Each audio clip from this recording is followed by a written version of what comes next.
तो इस कहानी के शुरू में हम मैथ्यू से मिलते हैं जिसकी वाइफ क्लेयर को कैंसर है। मेडिकली अब उसका इलाज पॉसिबल नहीं क्योंकि कैंसर उसकी पूरी बॉडी में फैल चुका है। क्लेयर ये बात अच्छे से जानती थी, इसलिए अब उसने अपना इलाज करवाना भी बंद कर दिया था, यहाँ तक कि अपना ब्लड सैंपल लेने से भी। पर फिर मैथ्यू के इंसिस्ट करने पे उसे अपनी नर्स को अपना ब्लड सैंपल देना पड़ता है। ब्लड सैंपल लेकर जैसे ही नर्स बाहर जाती है, मैथ्यू का कजन उसे बातों में लगा लेता है और यहाँ मैथ्यू अपनी ही वाइफ का ब्लड सैंपल उसके पास से चुरा लेता है। इस सब के पीछे रीजन क्या है ये तो हमें आगे ही जाकर मालूम होगा। नर्स के जाने के बाद जब मैथ्यू का कजन उससे पूछता है कि तुमने ये क्यों किया, तब मैथ्यू उसे भी बस इतना ही कहता है कि मुझे क्लेयर को ठीक करने का एक नया रास्ता मिला है। साफ जाहिर था कि उसने ब्लड चुराया है तो वो कोई रिचुअल ही करने वाला था। वो अब बाहर में जाकर एक एल नामी आदमी से मिलता है जो उसे क्लेयर को ठीक करने का एक रिचुअल बताने वाला था।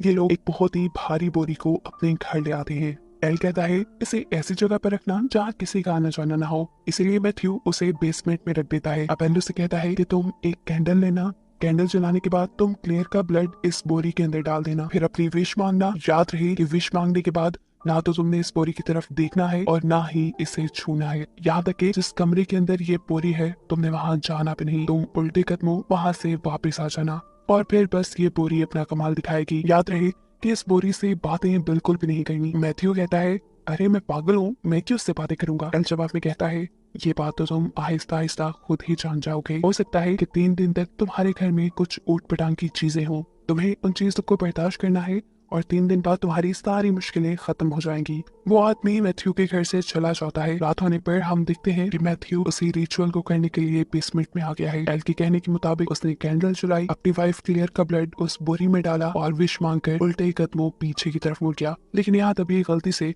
दरवाजा बंद करते हुए अब उसका लाइटर इसी कमरे के अंदर गिर जाता है, जिसे उठाने के लिए मैथ्यू को इस कमरे का दरवाजा खोलना पड़ा और ऐसे मैथ्यू ने रिचुअल का एक असूल तोड़ दिया क्योंकि उसकी नजर अब बोरी के ऊपर भी पड़ गई थी। जो बोरी हिल रही थी जरूर उसके अंदर कोई एनर्जी, कोई एंटिटी थी। खैर वो इन चीजों को इग्नोर करते हुए यहाँ से बाहर निकल आता है। हम देखते हैं कि मैथ्यू ने क्लेयर के लिए एक स्टूडियो भी बनाया था। वो दोनों ही सिंगर थे। मैथ्यू चाहता था कि वो दोनों यहाँ पर अपने गाने गाए, लेकिन शायद अब क्लेयर इस स्टूडियो को देखे बिना ही मर जाती। वो अपने कजन के साथ यही सारी बातें कर रहा था कि अचानक उसे क्लेयर की आवाज आती है। वो भागकर कमरे में जाता है तो देखता है कि क्लेयर तो सो रही थी, यानी ये उसका वहम था। अब अगले दिन जब वो खाना बनाने लगता है तो दोबारा उसे किसी औरत की आवाजें सुनाई देती हैं अपने मोबाइल के रेडियो पर और इस आवाज को सुनकर इस मर्तबा वो बुरी तरह डर गया था। रात में भी अचानक से उसकी नींद खुल जाती है। उसे अभी भी किसी की आवाजें सुनाई दे रही थी और अब ये आवाज काफी क्लियर थी। ऐसे लग रहा था कि जैसे क्लियर कह रही हो पता नहीं क्यों कैंसर मुझे हो गया, कैंसर तो मैथ्यू को होना चाहिए था। और ये बात सुनकर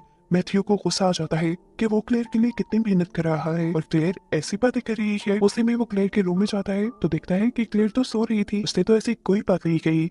वो समझ गया कि बेसमेंट में वो जो बोरी लेकर आया था उसके अंदर की पावर से शायद ये सब कुछ कर रही है। फिर अगले दिन दिखाया जाता है कि दोबारा मैथ्यू का कजन उसके पास आता है। ये लोग यहाँ पर गोल्फ खेलने लग जाते हैं और गलती से उनकी बॉल बेसमेंट के उसी कमरे में चली जाती है जहाँ पर जाना किसी को भी मना था। मैथ्यू का कजन जब ये बॉल लेने वहां जाने लगता है तो मैथ्यू उसे रोक देता है और खेलने से ही मना कर देता है। मैथ्यू के कजन को ये बात काफी अजीब लगी, इसलिए मैथ्यू के यहाँ से चले जाने के बाद वो उस रूम को खोल देता है। न सिर्फ उसने इस रूम को खोला था, उसने तो उस बोरी को भी देख लिया था। ऐसे रिचुअल के कई रूल्स टूट गए थे और हो सकता था कि अब रिचुअल उल्टा पड़ जाए। ये लड़का जब जाकर मैथ्यू से उस बोरी के बारे में पूछता है तो मैथ्यू उसके ऊपर गुस्सा होने लगा। आखिर तुमने वो कमरा खोला ही क्यों, तुम्हें वहां जाना नहीं चाहिए था। गुस्सा करने के बावजूद भी मैथ्यू उस आदमी को कुछ नहीं बताता, बस इतना ही कहता है कि मैं अपनी वाइफ को ठीक करना चाहता हूँ। खैर वक्त गुजरता रहता है और मैथ्यू के साथ अजीब चीजों का होना जैसे अब रूटीन बन चुकी थी। उसे अजीबोगरीब आवाजें सुनाई देती थी, अजीबोगरीब कॉल्स आती थी, यहाँ तक कि अब उसे एक लड़की भी नजर आने लगी थी जिसके हाथ पे काला निशान बना होता था। इन चीजों से वो अब डरने भी लगा था। अब एक दिन मैथ्यू को एक पार्सल रिसीव होता है। ये पार्सल क्लेयर ने अपने लिए मंगाया था। जैसे ही मैथ्यू ये पार्सल खोलता है उसके अंदर से निकलता है उसकी वाइफ क्लेयर का कटा सर। देखकर वो पूरी तरह घबरा जाता है और इस बॉक्स को अपने से दूर फेंक देता है। उसकी चीख की आवाज सुनकर क्लेयर भी व्हील चेयर में बैठकर बाहर आती है और उस बॉक्स को उठाते हुए दिखाती है कि उसमें तो सिर्फ उसकी मंगवाई हुई विग थी। चीजें काफी खतरनाक होती जा रही थी। अब तो अपनी हालत से भी मैथ्यू को शदीद डर लगने लगा था। वो इन सब चीजों के बारे में एल से कांटेक्ट करने की कोशिश करता है लेकिन एल उसका फोन नहीं रिसीव करता। एल का एड्रेस भी उसे नहीं मालूम था कि वो जाकर उससे मिले। फिर अगले दिन हमें दिखाया जाता है कि क्लेयर की तबीयत में काफी सुधार आ रहा था। ऐसे ही जैसे वो रिचुअल उसका काम करने लगा हो, वो खुद ही व्हील चेयर पे बैठ कर किचन तक आती है। ये देखकर मैथ्यू बहुत ज्यादा खुश हो जाता है। मैथ्यू अब स्टोव की तरफ मुड़कर कुकिंग करने लग जाता है। तभी एकदम से कोई उसके कंधे पे हाथ रखता है। पहले पहले मैथ्यू को लगा कि शायद ये क्लेयर है, लेकिन जैसे ही उसने हाथ की तरफ देखा, ये काला और खौफनाक हाथ था जिससे वो डर गया। उसे मालूम हुआ कि उसके पीछे जो उसकी वाइफ थी वो भी असल में क्लेयर नहीं बल्कि वो एंटिटी थी। ये देखकर वो गुस्से में एंटिटी से कहता है चली जाओ यहाँ से। पीछे मुड़ने पे उसने देखा कि उसकी वाइफ क्लेयर अभी तक व्हील चेयर पे बैठी थी। वो जो इस सारे रिचुअल के बारे में कुछ नहीं जानती थी। उसे लगता है कि मैथ्यू ने उसे डांटा और उसे डिसरिस्पेक्ट करके यहाँ से जाने को बोला, इसलिए वो नाराज होकर वहाँ से चली जाती है। क्लेयर ने इस चीज का सदमा अपने ऊपर ले लिया था। रात में वो अपनी नस काट लेती है। जैसे ही मैथ्यू ये चीज दिखता है तो फौरन डॉक्टर को कॉल करता है, लेकिन कॉल दूसरी तरफ से कोई एंटिटी उठाती है और उससे कहती है कि ये सब तुमने किया है, तुमने अपनी वाइफ क्लेयर को मारा है। एकदम से चाकू मैथ्यू के हाथ में आ जाता है और मैथ्यू होश में आता है। उसे मालूम होता है कि ये सब एक सपना था। फिर अगले दिन देखने को मिलता है कि जब मैथ्यू अपने कमरे में सो रहा था तब क्लेयर अपने पाँव पे चलकर खुद उसके पास आती है। ये देखकर वो बहुत खुश हुआ। वो पहले से काफी ठीक हो रही थी। वो आकर मैथ्यू के पास लेट गई। कुछ देर यहाँ उन्होंने बातें की, जिसके बाद क्लेयर उठकर वॉशरूम के लिए चली गई। उसके वॉशरूम में जाते ही यहाँ पर मैथ्यू को कॉल आती है। कॉल पे दूसरी तरफ क्लेयर थी और ये जानकर उसके होश उड़ गए, क्योंकि अभी जो उसके पास लेट के गई थी वो कोई क्लेयर नहीं बल्कि क्लेयर के भेस में एक एंटिटी थी। वो भागकर क्लेयर को देखने के लिए रूम में आता है। क्लेयर सच में अपने रूम में थी। डर में भागकर वो इस कमरे से बाहर आता है तो अब उसे वही एंटिटी दिखाई देती है जिसे पहले भी कई मर्तबा वो देख चुका है। उसके हाथ पे हमेशा काला निशान बना रहता है। इस एंटिटी से डरते हुए मैथ्यू को पता ही नहीं चलता कि कब वो बेसमेंट में उसी कमरे में चला गया जहाँ पे जाना मना था। अब उसकी नजर उस बोरी के ऊपर भी पड़ जाती है।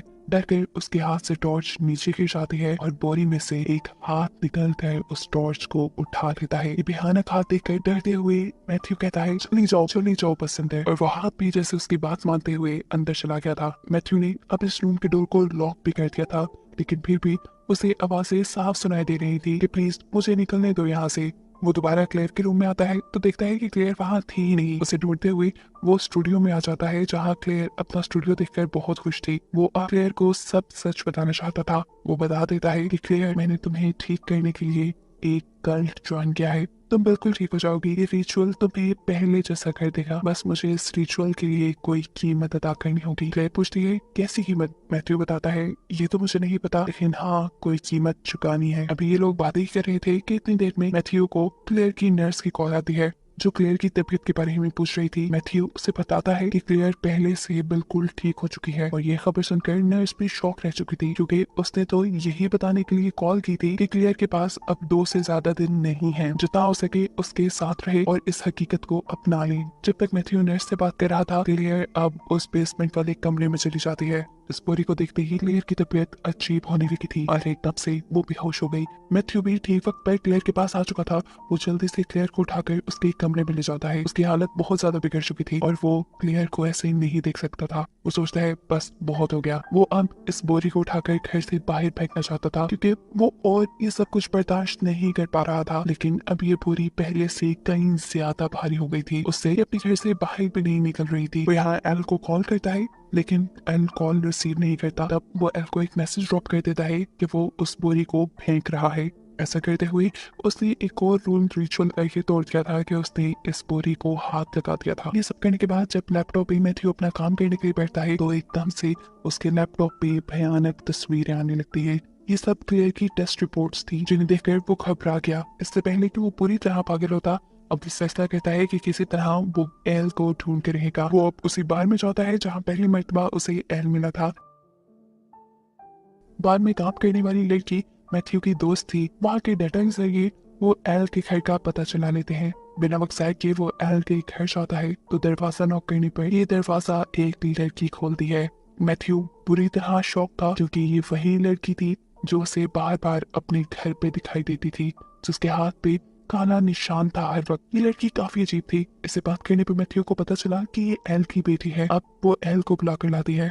जब एल यहाँ पे आता है तो उसकी बेटी एल से कहती है इसे समझा दे कि इसे हर चीज को एक्सेप्ट करना पड़ेगा। उसकी ये बात सुनकर मैथ्यू शेर से खड़ा हो जाता है और उस बच्चे के डैड यानी एल उसे समझाते रह जाते हैं, ठीक है मैं समझा दूंगा, तुम जाओ यहाँ से। अब एल मैथ्यू के पास आता है और उससे पूछता है कि क्या तुमने रिचुअल का कोई रूल तो नहीं तोड़ा। जब मैथ्यू यहाँ कुछ नहीं बताता तो एल उससे कहता है देखो इस रिचुअल के अंदर बहुत सी एंटिटीज इन्वॉल्व करती हैं और वो सब तुम्हें डराएंगी। ये बात मैंने तुम्हें पहले ही बता दी थी। तुम्हें उन चीखों की आदत अब हो जानी चाहिए।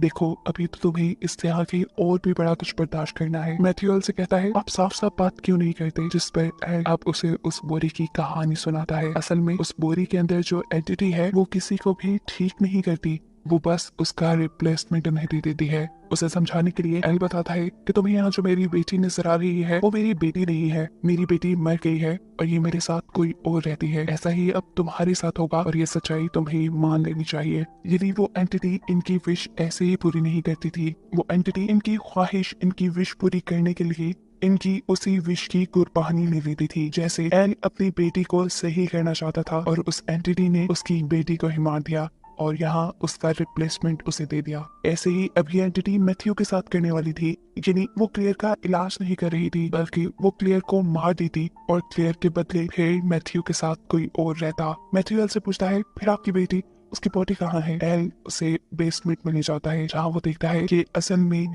एल की बेटी उल्टियां कर रही थी, वो भी काले रंग की। उसका मुंह बहुत ही डरावना दिख रहा था। डरकर मैथ्यू वहाँ से वापस अपने घर के लिए निकल आता है। वो जैसे ही घर पहुंचा उसे दरवाजे पे अपना कजन नजर आया, जिसे लेकर वो फौरन अंदर चला गया। वो अपने कजन से कहता है कि मैं क्लियर को हॉस्पिटल लेकर जा रहा हूँ। इससे पहले कि ये लोग कुछ कर पाते अब बहुत देर हो चुकी थी। क्लियर पहले से ही मर चुकी थी। उसकी मौत मैथ्यू को बुरी तरह तोड़ देती है। घंटों वो यहाँ बैठकर रोने लग जाता है। उसकी कजन को उसके लिए काफी बुरा लग रहा था। रोते रोते एकदम से मैथ्यू उठा और उसने अपने कजन को कहा चलो मेरी मदद करो। इस लड़की को समझ नहीं आ रही थी कि 1 मिनट में मैथ्यू को हो क्या जाता है। वो अपने कजन के साथ मिलकर उस बोरी को उठाकर अब इस कमरे में ले आया। बैग को यहाँ लाने के बाद मैथ्यू क्लियर की लाश को इस बैग के अंदर डाल देता है। उसके कजन को लग रहा था कि मैथ्यू को गहरा सदमा पहुंचा है, इसलिए वो ऐसी हरकतें कर रहा है। क्लियर की लाश को इस बोरी में डालने के बाद मैथ्यू इसे बंद कर देता है और मैथ्यू का कजन उसे इस कमरे से बाहर लाकर कमरा लॉक कर देता है, क्योंकि उसे लग रहा था कि अब मैथ्यू इस लाश के साथ कुछ और भी बुरा करेगा। अब वो मैथ्यू को फोन करता है कि खबरदार तुम अगर इस कमरे में गए तो मैं खुद अब वहां जाऊंगा और क्लियर की डेड बॉडी को बाहर लेकर आऊंगा। वो जैसे ही कमरे के अंदर गया तो दिखाया गया कि अब उस बोरी के अंदर से खौफनाक एंटिटी बाहर निकली। वो बड़ी बड़ी अपने हाथों से इस आदमी का पूरे तरीके से मर्डर कर देती है। बुरी हालत में मैथ्यू का कजन कमरे से बाहर निकलता है, जिसको देखकर मैथ्यू भी शॉक था। फिर उसे एंटिटी का डरावना हाथ दिखाया जाता है और एकदम से एंटिटी उसके ऊपर हमला कर देती है। यहाँ पूरी तरह हम एंटिटी को तो नहीं देख पाते, लेकिन ये जरूर दिखाया जाता है कि वो एंटिटी मैथ्यू के मुंह के अंदर काली उल्टियां कर रही है और सीन यहीं से कट हो जाता है। मैथ्यू के घर पर इस टाइम नर्स आई थी क्लियर की तबीयत को देखने के लिए। मैथ्यू जाकर दरवाजा खोलता है और हम ये देखकर हैरान हो जाते हैं कि मैथ्यू बिल्कुल ठीक था। अभी जो एंटिटी उसके ऊपर उल्टियां कर रही थी ऐसा कोई भी सिम्टम उसके साथ नहीं था। वो इस नर्स के साथ भी ऐसे एक्ट करता है जैसे यहाँ कुछ हुआ ही ना हो, जैसे क्लियर भी जिंदा हो। वो नर्स को लेकर अंदर आ जाता है और जब नर्स उससे क्लियर के बारे में पूछती है तो वो उससे कहता है जाओ जाकर कमरे में उसे देख लो। ये सब मैथ्यू ने जानबूझ के किया था। मैथ्यू चाहता था कि क्लियर के कमरे में अभी वो एंटिटी थी और इस नर्स के चाहते ही वो एंटिटी इस नर्स को मार देती है और फिर उसे उठाकर बोरी में डाल देती है। इस नर्स की कुर्बानी के बदले वो एंटिटी मैथ्यू को क्लियर को जिंदा कर देती है।